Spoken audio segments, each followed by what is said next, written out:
네, 안녕하세요. 주식은 역시 기리기리세 기리십니다. 안녕하세요, 기리분들. 자, 오늘의 경제 소식도 재밌고 빠르게 보고 끝내보도록 하겠습니다. 같이 공부하시죠. 렛츠 기리! 첫 번째입니다. 테슬라의 급등. 자, 어제 테슬라가 무려 10%나 급등하는 모습을 나타냈습니다. 겉터양 한번 터트린 걸 확인할 수 있죠. 그리고 그 중심에는 전기차가 있나 봤더니 그게 아니라 슈퍼컴퓨터 이 단어가 딱 중간에 있었다고 합니다. 그래서 저 기릿은 야, 무슨 전기차 회사가 슈퍼컴으로 오르나 이런 생각을 했는데, 그런데 이 슈퍼컴이 다른 슈퍼컴이 아니라 테슬라한테는 자율주행이 매우 중요하지 않겠습니까? 그 자율주행을 완벽하게 만들어주는 슈퍼컴의 가치가 매우 높다는 의견이 나왔다고 하네요. 그렇다면 이 이야기를 누가 했나 봤더니 이게 또 중요하네요. 테슬라에 대해서 항상 비판적인 시각을 가지고 있는 애널들이 많은 거 아마 알고 계실 텐데, 그런데 그 중에 한 명인 모건 스탠리 애널인 애덤 조나스가 이때까지의 비관적인 시각을 접고 낙관적인 시각을 표출하면서 목표가를 무려 400달러로 올려버리는 걸 확인할 수 있었다고 합니다. 참고로 지금 테슬라 10% 올랐는데도 270달러니까 여전히 50%에 가까운 상승 여력이 남았다고 볼 수 있겠죠. 그리고 그 근거로 슈퍼컴을 이야기를 했다고 합니다. 그리고 오늘 장 초반에 우리나라에서는 방금 전에 봤다시피 테슬라의 슈퍼컴이 중요하고, 그 이유는 자율주행이라는 거 우리가 봤었죠. 그러다 보니까 오늘 장이 열리고 장 초반에는 테슬라에 관련된 자율주행 관련주가 좋은 흐름을 나타낸 바 있습니다. 다음입니다. 하지만 너무 낙관적인 생각은 금물. 자, 최근 들어 증시가 더 올라가니 많이 그런 얘기가 많은데요. 이 와중에 JP 모건 체이스의 다이먼 CEO는 미국 경제가 지금은 좋지만 앞으로 계속 좋을 것으로 생각한다면 그건 큰 오산이다 이렇게 말을 했습니다. 그렇다면 위험 요소가 있다는 건데 뭐가 있나 봤더니 부동산, 양적 긴축, 우크라 전쟁, 전 세계 정부의 과도한 지출, 이러한 것들이 절대 하나하나 작은 리스크가 아니고 나중에 분명 큰 리스크로 변할 수 있는 그러한 가능성이 있기 때문에 낙관적으로만 보기는 당연히 어렵다라는 이야기를 했다고 합니다. 그리고 또한 이러한 이야기도 했습니다. 중국과의 관계 악화도 걱정이며 대만과의 전쟁까지는 가지는 않겠지만 그럼에도 중국의 전망이 밝지 않아서 그쪽도 새로운 리스크가 분명 될 수 있다, 이러한 얘기를 했다고 하네요. 다음입니다. 미 연준 금리에 대한 입장 변화 중. 자, 미국 연준은 예로부터 인플레가 주적이다, 때려잡아라 이러한 이야기를 지속적으로 했었습니다. 그 결과 미국의 금리가 높아질 대로 높아진 걸 확인할 수 있는데요. 그런데 지금은 뉘앙스가 조금 바뀌고 있다는 소식입니다. 그렇다면 이제 연준이 어떤 식으로 이야기를 하고 있나 봤더니 이제는 금리 인상으로 인한 경기 침체 가능성, 그리고 새로운 금융 혼란 등을 고려해야 된다, 이러한 이야기를 하고 있으며, 그 말인즉슨 이제 추가적으로 만약에 금리가 올라가거나 아니면은 뭔가가 삐걱하면은 이거 뭐 경기 침체라든지 뭐 그런 경기 혼란 그럴 가능성이 생길 수 있다라고도 볼 수 있고요. 결국은 추가 금리 인상은커녕 오히려 하락을 걱정해야 되지 않을까라는 이야기도 해볼 수 있을 것 같습니다. 그리고 실제로 지난 파월 의장의 연설이 있었죠. 그때는 우드, 할 것이 아닌 쿠드, 할 수 있다가 두 번이나 쓰인 걸 확인할 수 있어서 아마도 연준의 금리는 여기서 멈추지 않을까라는 예상도 다시 또 몽글몽글 피어나고 있다고 합니다. 다음입니다. 유가가 계속 올라갑니다. 자, 이 부분은 우리가 지난주부터 계속 보고 있는 부분이죠. 유가가 슬금슬금 올라가고 있고, 다만 이 와중에 뭐 큰 폭으로 막 빵빵 뛰는 건 아닙니다. 그런데 조금씩 올라가고 있어서 연말에 100달러 가는 거 아니냐, 이러한 이야기가 솔금솔금 나오고 있다고 하네요. 그래서 우리가 지난번에도 공부했다시피 이제 이런 식으로 만약에 이 유가 때문에 유가가 올라가면서 장이 빠지는 흐름이 나타난다면은 그때는 유가 관련주가 인버스적 성격을 가지고 있다는 거 알려드렸죠. 그 부분도 우리가 고려하면서 어떤 식으로 흘러갈지 볼 필요가 있을 것 같습니다. 어쨌든 본론으로 들어가자면은 이렇게 유가가 올라가다 보니까 정부에서도 고심이 크다고 합니다. 여러분들이 아시다시피 내년에 총선이 있죠. 그렇기 때문에 정부 입장에서는 전기요금을 올리기가 당연히 부담된다라고 볼 수 있는데, 만약에 여기서 유가가 다시 급등해 버리면은 안 그래도 적자투성이인 한전이 더 힘든 상황에 빠질 수밖에 없습니다. 아니 길이 무슨 소리야, 이때까지 한전 그 전기요금 인상했잖아, 그럼 꽤나 괜찮아진 거 아니야 라고도 볼 수 있지만, 참고로 지금까지 한전은 21원을 인상했지만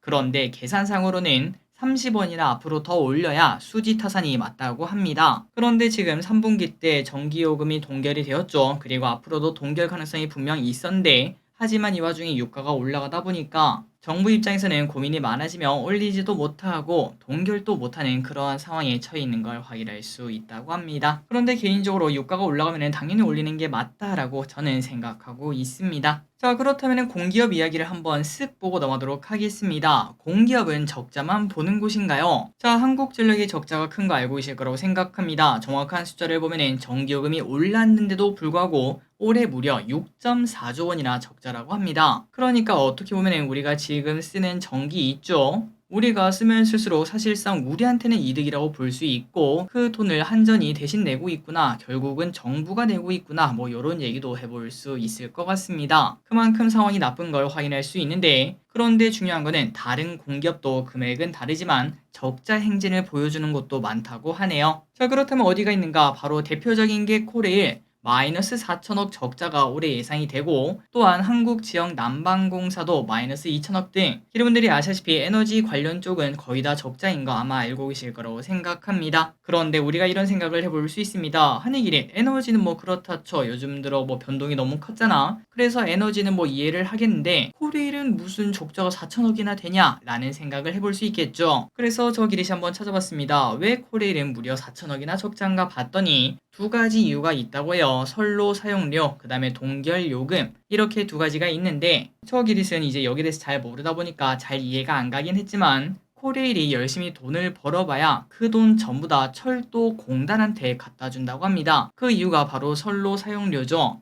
이 선료 사용료가 몇백억 수준이 아니라 수천억이나 된다고 하니까 사실 지금 코레일의 적자는 철도 공단한테 넘어가기 때문에 생겼다라는 이야기도 해볼 수 있고, 그리고 중요한 거는 철도 요금 벌써 안 올린 지 무려 11년이나 되었다고 합니다. 여러분들이 아시다시피 그동안 물가는 얼마나 많이 올랐습니까? 이제 뭐 짜장면 같은 경우에는 한 10년 전에는 한 4,000원, 5,000원 그 정도 했는데 지금은 뭐 7,000원, 8,000원은 그냥 넘어가는 걸 확인할 수 있죠. 그 정도로 모든 게 오르는 와중에 철도 요금은 오르지 못하니까 당연하게도 수익성이 좋아질 수가 없다고 하네요. 아마도 또 언젠가는 철도 요금이 올라가겠구나라는 이야기도 해볼 수 있습니다. 다음입니다. 히토류에 대한 이야기가 나오는 중, 자, 끊임없이 사골처럼 나오는 소식이 몇 개 있는데 그 중에 하나가 바로 히토류죠. 관련 소식 두 개만 빠르게 보도록 하겠습니다. 자, 일단 말레이시아가 히토류 수출 제한을 추진한다고 합니다. 물론 이제 히토류 같은 경우는 중국이 70%나 차지하고 있기 때문에 말레이시아가 뭐 이거 중단하든 말든 뭔 상관이냐 이런 얘기를 해볼 수 있겠지만, 그런데 이 나라 말레이시아도 동남아시아 안에서는 주요 히토류 생산국 중 하나라고 하니까 분명 의미가 있다고 볼 수 있고, 결국은 이런 게 다 심리에 영향을 주지 않겠습니까? 야, 다른 나라도 다 이제 히토류 뭐 수출 금지 이런 거 하는데 우리도 이거 일단 우리가 좀 제껴놓자, 요런 얘기를 분명 해볼 수 있기에 앞으로 히토류 가치가 당연히 높아질 수밖에 없습니다. 그리고 이 와중에 미국에서는 탈중국을 위해서 열심히 노력하고 있다는 소식입니다. 이번에는 말레이시아가 아니라 베트남과 히토류 협력을 진행한다는 소식이 나왔는데요. 참고로 베트남은 전 세계 2위의 히토류 보유국인데 그 나라와 이렇게 협업을 한다는 것은 당연히 미국 입장에서는 의미가 있다라고도 말을 할 수 있을 것 같습니다. 그래서 이제 이런 걸 보면 히토류의 가치가 결국은 잊을만 하면 부각이 된다라는 이야기를 해볼 수 있겠죠. 앞으로 히토류 관련주는 또 어떤 식으로 움직일지 관심 있게 봐야 것 같습니다. 다음입니다. 코덱스 CD 금리 액티브 ETF, 이게 뭐야? 자, 요즘 들어서 저도 좀 의아했었습니다. 개인 투자자 매수 상위를 맨날 보잖아요. 그러면은 항상 요 녀석이 들어있어서 이건 뭔데 이렇게 많이들 사시나 하고 생각을 했는데 도대체 그게 뭔지 한번 오늘 간단하게 보도록 하겠습니다. 일단 이제 코덱스 CD 금리 액티브 얼마나 인기인가 봤더니 최근 일주일간 개인 투자자가 4천억이나 매수를 했다고 합니다. 말 그대로 하루에 1,000억씩 사고 있다라고도 볼 수 있겠죠. 자, 그렇다면 이제 개인 투자자가 이렇게 많이 샀다고 하니까 우리가 보통 생각하기에는 큰 수익을 기대할 수 있는 뭐 ETF인가 보다 라는 생각을 해볼 수 있겠죠. 그래서 저기 또 그런 건 줄 알고 한번 봤는데, 그런데 그런 걸 기대하는 상품이 아니었습니다. 왼쪽에 보다시피 이 녀석이 나온 지 이제 한 3개월 정도가 되었어요. 그런데 3개월 동안 주가 상승폭은 1% 정도밖에 안 됐고, 그 말인즉슨 곱하기 4 하면은 1년에 한 3점 몇 프로라고도 볼 수 있겠죠. 이 부분은 분명 우리 같은 주식쟁이에게는 조금 적은 수익이라고 당연히 말을 할 수 있습니다. 아니 길이 오히려 그냥 배당주 투자하면 한 5% 6% 버는 거 아니야? 요런 얘기도 해볼 수 있을 것 같은데, 하지만 왼쪽에 보다시피 요 녀석은 주식 투자처럼 변동성을 노리는 그러한 상품이 아닙니다. 이 상품의 목적은 큰 돈을 버는 게 아니라 매일매일 이자를 조금씩 받는 예금이라고 생각하시면 된다고 합니다. 그러니까 우리가 요즘 뭐 파킹 통장 이 단어 많이 쓰죠. 그런 거랑 비슷하다고 생각하시면 될 것 같고, 그리고 요 녀석을 그렇다면은 우리가 뭐 다른 파킹 통장이나 예금 적금 말고 이걸 해야 되는 이유가 뭔가 봤더니 요 녀석의 장점이 바로 퇴직연금, 개인연금, 여기에 100% 투자 가능한 국내 유일한 CD금리 ETF라는 점에서 사람들의 관심이 터져나오고 있는 걸 확인할 수 있다고 합니다. 그리고 또한 요즘 들어서 증시 분위기가 살짝 이상하다는 거 지난주부터 저 기리씨랑 같이 공부를 했었는데요. 특히 오늘 같은 경우에 증시 흐름이 좋지 않고 마지막에 막 쏟아지는 흐름이 나타나고 있기 때문에 이렇게 변동성이 클 때 어차피 내가 몇 개월 뒤에 다시 주식 투자하긴 할 건데 이 돈을 괜히 뭐 뺐다가 다시 넣고 하면은 뭐 수수료도 부담이고 그 과정이 또 귀찮고 그런 사람들이 있지 않겠습니까? 그런 사람들에게 딱 맞는 상품이라고 볼 수 있다고 합니다. 그냥 주식처럼 샀다가 나중에 현금이 필요하면은 팔아서 바로 현금으로 쓸 수 있기 때문이죠. 어쨌든 그러니까 그냥 간단하게 말씀드려서 퇴직연금이랑 개인연금에 사용 가능한 파킹 통장이 이러한 ETF로 생겼구나 이렇게 생각하시면 될 것 같네요. 그리고 수익은 한 3개월 정도의 1% 정도를 기대할 수 있다고 합니다. 다음입니다. 일본이 마이너스 금리를 벗어날 수 있다. 자, 지난 9일 일본은행 총재가 물가 상승을 확신할 수 있는 단계가 된다면 마이너스 금리 해제도 선택할 수 있다. 이러한 발언을 했는데요. 이 발언이 일본 시장 전체에 영향을 미치고 있다고 합니다. 그래서 어떤 영향을 미쳤나? 이러한 발언의 영향으로 신규 발행 10년물 국채 금리는 한때 0.707까지 상승을 했고요. 참고로 종가 기준으로 0.7%를 넘긴 것은 2014년이 마지막이었다고 하니까 당연히 이는 의미가 있다고 볼 수 있습니다. 그리고 또한 엔화도 상승세를 보이며 엔달러 환율이 148엔까지 가기도 했었다고 하네요. 그리고 이 와중에 일본의 대형 펀드들은 은행주를 줍줍하는 모습을 나타냈다고 합니다. 왜 그런가 생각을 딱 해보니까 바로 그냥 떠오르죠. 기리분들이 아시다시피 은행은 금리가 높으면 높을수록 이제 돈을 많이 버는 구조가 되는 거 알고 계실 거라고 생각합니다. 그런데 일본은 이때까지 마이너스 금리다 보니까 사실 뭐 은행이 뭘로 돈을 벌었을까라는 의구심이 들 정도로 완전 최악이었다고 볼 수 있겠죠. 하지만 만약에 일본이 마이너스 금리를 벗어나게 된다면은 수익성이 당연히 개선되는 거 플러스 그리고 또한 주식은 기대감 아니겠습니까? 기대감이 한 번에 빵 터질 수도 있기 때문에 일본의 대형 펀드들은 지금 현재 발빠르게 은행주를 주축하고 있는 걸 확인할 수 있다고 합니다. 그리고 또한 이 와중에 같은 아시아에 있는 중국의 상태가 조금 메롱이기 때문에 그 돈 빼서 일본으로 넘어가는 경우도 많기 때문에 일본의 기대감이 계속적으로 커지는 모습이 나타나고 있다고 하네요. 개인적으로는 그냥 일본 넘어가는 그 돈 한 반 정도만 한국에 왔으면 좋겠습니다. 다음입니다. 외국인은 우리나라 은행을 사는 중. 자, 일본에서도 은행이 요즘 인기라는 이야기 봤었죠. 그런데 한국에서도 마찬가지입니다. 이유는 조금 다르지만 외국인이 최근 들어 은행주를 사는 모습을 나타내고 있고 왼쪽 보다시피 주가도 슬금슬금 올라가는 모습을 보여주고 있다고 하네요. 그렇다면 왜 그런지 한번 내용을 보도록 하겠습니다. 벌써 9월 중순입니다. 시간 참 빠르고 이제 날씨가 슬슬 쌀쌀해지는 이때에 딱 하나가 생각날 때가 되었죠. 맞습니다. 군고구마. 그리고 또 이제 군고구마 사 먹으려면 당연히 돈을 벌어야 되니까 배당주도 생각을 할 수밖에 없겠죠. 그래서 이제 앞으로는 배당주가 앞으로 한 달에서 2달 정도 꽤나 관심을 많이 받을 것 같은데 이 와중에 지난 3개월간 매도만 했던 외국인은 이번 달부터 배당주를 중점 매수하는 모습을 나타냈다고 합니다. 그 중에서도 특히 은행주를 매수하고 있는 모습을 나타냈으며 이번 달에 신한지주, 하나금융지주, 우리금융지주를 각각 200억 넘게씩 매수를 했고 이렇게 수급이 몰리는 모습을 나타내자 은행주가 슬금슬금 올라가는 모습 그리고 최근 코스피보다 더 좋은 흐름을 나타내는 걸 확인할 수 있다고 합니다. 자, 기름들이 아시다시피 배당주는 항상 일찍 사야 됩니다. 그래서 이제 기름들이 배당주 차트를 한번 보시면 아실 거예요. 오히려 이제 배당주의 기대감이 터지는 12월이 되면은 뉴스에 팔아라 아시죠? 그때가 되면 오히려 주가가 빠지는 걸 확인할 수 있고 그 전에 한 9월부터 10월, 11월 중순까지 그때 오르는 경우가 많은데 만약에 기름들이 배당주를 좋아하신다면 지금부터 관심을 가져야 된다는 거 잊지 마시기 바랍니다.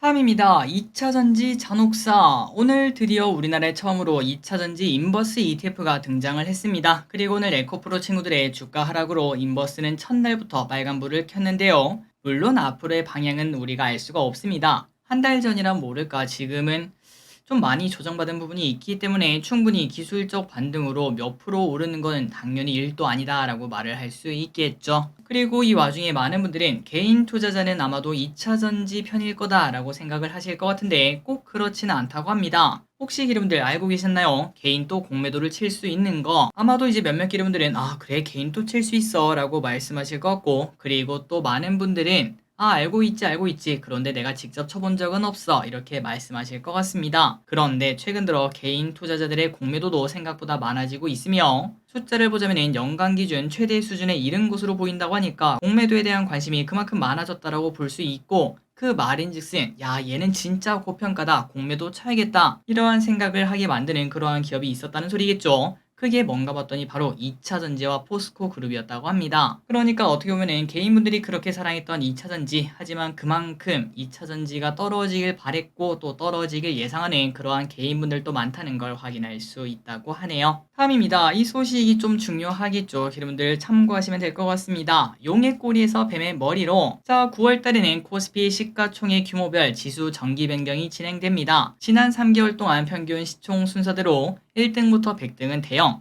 101등부터 300등은 중형, 그리고 나머지는 소형주로 편입이 되는데요. 그 중에 대형주에서 중형주로 이동하는 종목을 주목하자는 전략. 아마도 여러분들 우리가 매년 거의 2번씩 봤던 거 기억하고 계실 겁니다. 하지만 이게 기억이 안 날 수 있습니다. 그래서 간단하게 설명드리자면은, 아니 길이 그 대형주랑 중형주 하면은 대형주가 당연히 좋은 거 아니야, 여기에도 돈이 많으니까 대형주가 당연히 좋을 것 같은데 라고 생각을 쉽게 할 수 있는데, 하지만 대형주에서 중형주로 이동하는 종목이 더 좋은 이유가 바로 용의 꼬리보다는 뱀의 머리가 낫다, 그 전략이라고 볼 수 있는데요. 쉽게 말해서 뭐 대형주에는 100억이라는 돈이 이제 들어간다고 치고 중형주에는 50억의 돈이 들어간다고 치도록 하겠습니다. 그러면 당연히 아 대형주가 좋겠구나 라고 볼 수 있지만, 대형주도 대형주 나름이지 대형주에서 뭐 99등, 100등 이런 친구들은 사실상 그 100억 중에서 받아봐야 얼마 받을까요? 거의 못 받는다고 볼 수 있겠죠. 그런데 그 반면 중형주 같은 경우는 50억밖에 못 받아도 그 중에서 꽤나 많은 물량을 내가 1등 아니면 2등이니까 101등부터 105등 뭐 여기 있는 친구들은 그 돈을 더 많이 받기 때문에 결국은 대형주 꼴찌보다는 중형주 1등, 2등이 더 낫다, 그쪽에 패시브 자금이 더 많이 들어간다라는 이야기를 해볼 수 있다고 합니다. 그 말인즉슨 이제 이렇게 자금이 들어가면 당연히 주가가 올라갈 확률이 높아지고, 실제로 데이터를 봐도 그렇다고 합니다. 한번 보도록 할게요. 신한투자증권에서 2020년 이후, 그러니까 최근 4년간이라고 볼 수 있습니다. 최근 4년간 데이터를 분석을 해봤더니 첫 달 수익률은 코스피 대비 3.1% 높았고, 그리고 3개월 성과는 무려 6.9%나 더 높았다고 합니다. 그 말인즉슨 야 이거는 충분히 의미가 있다라는 이야기를 해볼 수 있고요. 그래서 여러분들이 단기적으로 여기에 관심이 있다면은 대형주에서 중형주로 이동하는 종목을 한번 공부를 해보시면 좋다라고 생각하시면 될 것 같습니다. 다만 여기서 우리가 꼭 봐야 될 건 있는데, 지난 3월에 편입된 종목이 한진칼, 일진머티리얼즈, 이마트, OCI 이렇게 네 가지가 있었거든요. 얘네 한번 흐름을 보자면은, 자 한진칼 같은 경우는 그 전에 이렇게 먼저 올라가는 모습을 나타내다가 그 다음에 좀 빠지는 모습을 나타냈습니다. 아쉽죠? 그런데 그 반면 롯데에너지 머티리얼즈는 그 전에 올라가는 건 동일하고 그 다음부터 다시 올라가는 모습을 나타냈습니다. 그렇기 때문에 약간 두 개는 상반된 흐름. 다음으로 이마트와 그 다음에 OCI 홀딩스, 이 두 개의 느낌도 좀 다르죠. 이마트는 먼저 오르고 난 다음에 그 다음에 쭉 흐앙, 말 그대로 뉴스에 팔아 흐름이 나왔고, 그 반면 OCI 홀딩스는 오히려 주가가 올라가는 모습을 나타내는 걸 확인할 수 있습니다. 그래서 이런 걸 봤을 때 물론 이제 평균적으로 봤을 때는 좋다는 걸 우리가 데이터로 봤고요. 하지만 그렇다고 모든 기업이 다 오르는 건 아니라는 걸 생각해 볼 필요가 있고, 만약에 내가 종목 보는 눈이 조금 있다, 남들보다 좀 뛰어날 것 같다 라는 생각이 든다면 그 안에서 얘보다는 얘가 좀 더 괜찮을 것 같다, 앞으로 뭐 좋은 소식도 나올 것 같고 실적도 괜찮다, 요런 예상이 나온다면 그 기업을 직접 골라서 투자하면 꽤나 큰 기회가 될 수도 있겠죠. 그런 식으로 여러분들이 접근하시면 될 것 같습니다. 그래서 이제 빠르게 정리하자면 9월에 편입되는 종목이 뭔가, 아모레-G, 쌍용 C&E, 롯데 지주, GS 리테일, 페노션, 한국가스공사, ST바이오센서, 이 모든 거를 그냥 똑같이 뭐 예를 들어 100만원씩 다 투자하는 방법이 있고, 혹은 기름들이 조금 종목 고른데 자신 있다면은 얘랑 이렇게 세 가지를 먼저 투자를 해봐야겠다, 이런 식으로 투자하는 방법도 된다는 거 참고하시면 될 것 같아요. 그리고 또한 인적 분할이나 이전 상장 등으로 코스피에 편입되어서 바로 중형주로 이동하는 종목도 있는데, 이 친구들도 볼 필요는 당연히 있습니다. 나이스 평가정보, BH, SK오션플랜트, 바이오노트, OCI, 이수 스페셜티 케미컬, 그리고 동국제강과 조선대와 이런 친구가 있고, 마지막으로 이제 중형주에서 대형주로 가는 친구들은 어떻게 될까요? 맞습니다. 뱀의 머리에서 용의 꼬리로 갔기 때문에 당연히 패시브 자금이 빠져나갈 수밖에 없고 결국은 주가 하락 가능성이 생긴다고 볼 수 있겠죠. 그래서 그 기업들이 뭔가 금양, 코스모 신소재, LS, 하나오션, 한미반도체, 한전기술, 한진칼, 하나시스템 요 친구들은 패시브 자금이 빠져나갈 수 있으니까 혹시나 하락할 수도 있다. 이 정도로 참고하시면 될 것 같습니다. 저 스크린샷 찍으시면 될 것 같습니다. 3초 뒤에 넘어가도록 할게요. 다음입니다. 오늘 영상이 조금 길어지고 있어서 진짜 빠르게 보고 끝내보도록 하겠습니다. 요즘 게임주가 심상치 않다. 슬슬 게임주가 하나하나 상승하는 모습을 보여주고 있는데요. 아마도 진짜 최악의 상황까지 갔다 보니까 이제는 조금만 기대감이 나와도 야 대박 이제 바닥 쳤나봐 요런 얘기가 나오는 거 아닐까라고 볼 수 있습니다. 그리고 이 와중에 삼성증권은 넷마블의 목표 주가를 5.6만원으로 상향 조정했고 연이은 흥행이 기대가 된다 이러한 코멘트를 달았다고 하네요. 여러분들이 아시다시피 최근 들어 데브 시스터즈 그리고 넵튠 이제는 넷마블까지 아래쪽에서 거토양이 터지면서 올라가는 걸 확인할 수 있었습니다. 다른 게임즈에도 이러한 흐름이 나타날지 한번 보시면 좋을 것 같습니다. 다음입니다. 추석 차례상 준비 얼마나 될까요? 저 추석이 코앞인데요. 이제 한국농수산식품유통공사에 따르면 현 시점 기준 전통시장에서는 26만원, 대형마트에서는 34만원으로 차례 준비상에 들어가는 비용이 집계가 되었다고 합니다. 참고로 작년보다는 조금 싸졌다고 합니다. 그 이유는 작년에는 때이른 추석이라서 차례상 비용이 조금 더 높은 걸 확인할 수 있었는데 그런데 올해 같은 경우는 조금 낮아졌고 특히 수산물 같은 경우는 소비 심리가 낮아지다 보니까 시세가 하락된 걸 확인할 수 있다고 합니다. 그리고 다음입니다. 절대반지 나가신다. 해외 한 IT 매체에 따르면 삼성이 내년 1월쯤 갤럭시링을 공개한다고 합니다. 참고로 갤럭시링은 워치의 건강관리 기능을 통합하는 동시에 스마트워치의 기능 대부분을 가져올 것으로 예상이 된다고 하는데 시계 착용을 싫어하거나 클래식한 시계를 좋아하는 사람들의 호응을 얻을 수 있을 것으로 보인다고 합니다. 개인적으로 저 기리스는 시계를 안 찹니다. 그래서 조금 기대가 되긴 하는데 어떤 식으로 나올지 한번 봐야 될 것 같네요. 마지막입니다. HMM 유찰 가능성. 자, HMM 인수전 지금쯤 뭐 불타올라야 되는 거 아닌가라는 생각을 해볼 수 있는데 그런데 벌써부터 유찰 전망이 나온다고 합니다. 그 이유가 뭔가 봤더니 해운업계 흐름이 조금 좋지 않기 때문에 말 그대로 수익성이 줄어드니까 HMM 매력이 떨어진다라고도 볼 수 있겠죠. 그리고 또한 환경 규제에 맞춰 친환경 선박으로 대체하려면 대규모 투자도 필요한데 말 그대로 최근 몇 년간 HMM 엄청난 돈을 벌었지만 앞으로는 또 많은 돈을 넣어야 된다는 걸 확인할 수 있습니다. 그런데 이 와중에 동원, 하림, LX그룹 같은 경우에는 그만한 자금이 그렇게 많지는 않아서 아마도 이제 좀 유찰이 되지 않겠니? 라는 이야기가 나온다고 하네요. 과연 앞으로 HMM의 흐름이 어떻게 될지 계속 보도록 하겠습니다. 자, 오늘의 공부 여기까지 끝났습니다. 항상 이렇게 같이 공부해주셔서 진심으로 감사합니다. 여러분 덕분에 더 많이 배웁니다. 지금까지 기리셨습니다. 빠이요!